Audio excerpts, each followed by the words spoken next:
యేసుని నమ్మండి, రక్షింపబడండి, నిత్య జీవనం చేరండి. ప్రభు మాట్లాడండి. యేసు నమ్మండి, నరకం నుండి తప్పించబడండి. యేసయ్య రక్తం వల్ల మాత్రమే శుద్ధి అవుతారు. అదే పరిశుద్ధుడైన రక్తం. అక్కడ దేనిపిట్లారా లేఖనాలు, మీరు ఏ లేఖనాలు చూసినా ఖచ్చితంగా రాయబడ్డది, పాపి శుద్ధి అవ్వాలంటే పరిశుద్ధుడైన రక్తం కావాలి.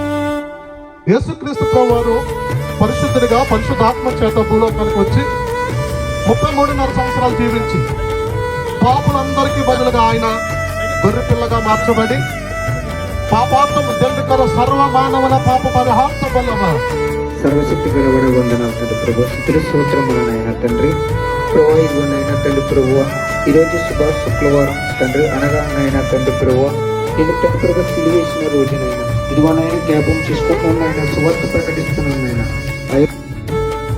పాప విముక్తి చెందండి, నిత్య జీవనం చేరమని ప్రభు పేరట మీ అందరికీ మనం చేస్తున్నాను.